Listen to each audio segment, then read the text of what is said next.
जी नाज़रीन, अस्सलाम वालेकुम। मेरे YouTube चैनल पर आपको खुश आमदीद। आज मैं जिस दवाई को लेकर हाज़िर हुआ हूँ वो है मोंटिलो कास्ट। मोंटिलो कास्ट क्या है, किस लिए इस्तेमाल होती है, पहली दफ़ा कब इस्तेमाल की गई, इसके क्या क्या फ़वाइद हैं। तो सबसे पहले इसकी कंपोजिशन पर बात कर लें या इसकी अवेलेबिलिटी पर बात कर लें। ये साशे 4 मिलीग्राम और टैबलेट्स 5 मिलीग्राम 10 मिलीग्राम की टैबलेट में मार्केट में दस्तयाब होती है। इसकी टैबलेट जो है वो 10 मिलीग्राम की मैं आपको दिखा देता हूँ। ये इसकी 10 मिलीग्राम की टैबलेट। हमेशा की तरह आपको फिर बताऊंगा कि इसकी एक्सपायरी कैसे चेक करते हैं। हर पत्ते के आखिर में ये फिगर लिखे होते हैं, इसको आपने काउंट नहीं करना, ई के बाद वाले को काउंट करना है। E1221 यानी एक्सपायरी 2021 के 12वें महीने में इसकी एक्सपायरी है। इसके पत्ते पर देखते हैं जी, इसकी डब्बी पर देखते हैं जी, डब्बी पर भी वही 12वां महीना 2021 एक्सपायरी आ गई। ये एक्सपायरी है इसकी, ठीक है नाज़रीन। इसके अलावा ये साशे है, इसका साशे 4 मिलीग्राम में एक साशे होता है। ये बच्चों में दिया जाता है, एक डेली रात को सोते वक्त बच्चों को दूध में या ग़िज़ा किसी भी ग़िज़ा में, लिक्विड ग़िज़ा में मिला के देते हैं जी। इसके फ़वाइद, इसके नुकसानात क्या हैं ये मैं आपको बता दूं। असल में ये दवाई है क्या, ये दवाई दमे के मरीज़ों में इस्तेमाल की जाती है। ये दमे के अचानक व शदीद होने वाले हमलों में मुफीद नहीं है। मतलब इसको आप डेली की डोज में तो ले सकते हैं, अचानक अगर दमे का अटैक हो गया, हमला हो गया तो उसमें नहीं ले सकते। इसके अलावा ये दवाई एलर्जिक राइनाइटिस और हाइव्स में भी लंबे अरसे के लिए इस्तेमाल की जाती है। अब एलर्जिक राइनाइटिस क्या है, इसको हे फेवर भी कहते हैं।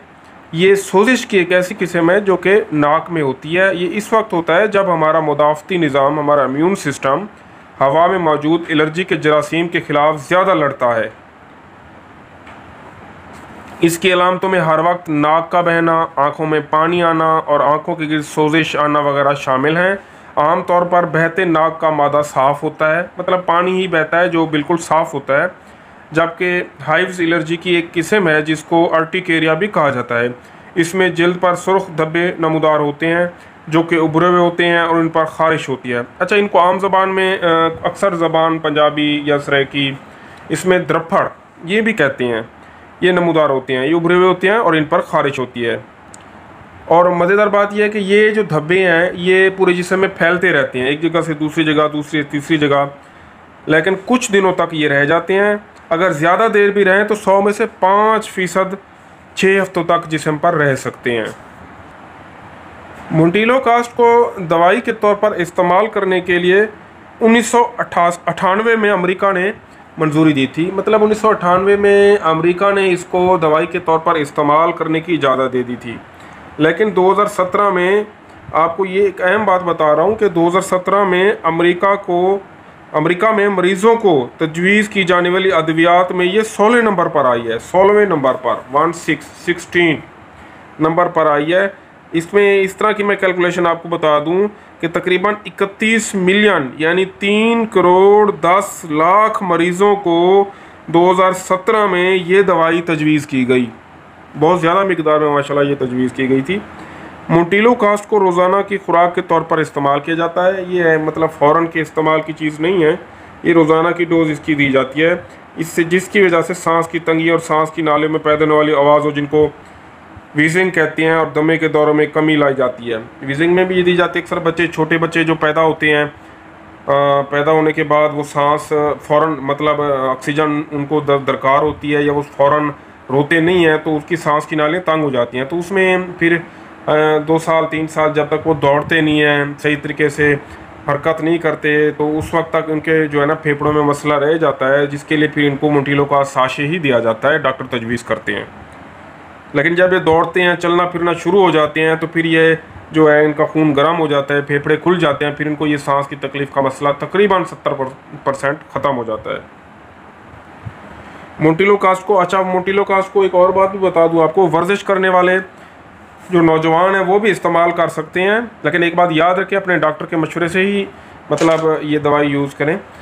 वर्जिश करने वाले, सांस में बाज़ औक़ात मसला आता है, शॉर्टनेस ऑफ ब्रीथ हो जाती है, सांस की तंगी हो जाती है, या सांस उखड़ना शुरू हो जाता है, उसमें भी ये दी जाती है। लेकिन उसका तरीकाकार ये है कि ये दवाई जो है वर्जिश शुरू करने से थोड़ा 2 घंटे पहले तकरीबन लेनी चाहिए, और मिकदार डॉक्टर आपको बताएंगे, ये मैं आपको पहले बता दूं। इस दवाई को हमेशा आप डॉक्टर के मशवरे के मुताबिक इस्तेमाल करें और बाज़रिया मुँह ही इस्तेमाल करें। ये खाने से पहले खानी है या बाद में, दोनों सूरतों का डॉक्टर ही आपको बताएगा। बाकी दवाई की मिकदार का इन्हिसार के कितनी लेनी है, 5 मिलीग्राम लेनी है, 10 मिलीग्राम लेनी है, ये बीमारी की नवीयत और जिस्म के मुख्तलिफ फैक्टर्स होते हैं। जैसे रिज़ल्ट, कोई जिस्म 5 घंटे में रिज़ल्ट दे देता है, कोई दूसरा जिस्म 10 घंटे में रिज़ल्ट दे देता है। ये उस पर होता है कि मिकदार कितनी देनी है। इसकी 24 घंटे में एक खुराक से ज़्यादा खुराक बिल्कुल नहीं लेनी। अगर आप दमा वगैरह के हवाले से पहले ही दवाई ले रहे हैं और आप एक्सरसाइज कर रहे हैं या वर्जिश कर रहे हैं, तो फिर शार्टनेस ऑफ ब्रीथ यानी कि सांस के मसले के लिए भी ये दवाई बिल्कुल ना लें।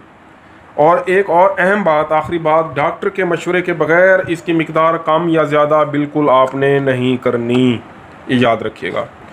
तो नाज़रीन, ये थी मोंटिलो कास्ट, ये इसकी कुछ बातें, उसकी मालूमात मैंने आपको दी। इसके हवाले से मज़ीद कुछ जानना चाहें कमेंट्स में मुझे बताएं। मेरे चैनल को लाजमी सब्सक्राइब करें, इसको शेयर करें, कमेंट्स दें। इसके अलावा किसी और दवाई के बारे में मालूमात लेना चाहें तो मुझे लाजमी बताएं, इंशाल्लाह मैं उस पर भी एक वीडियो बनाऊंगा। इजाज़त चाहेंगे, अल्लाह हाफिज़।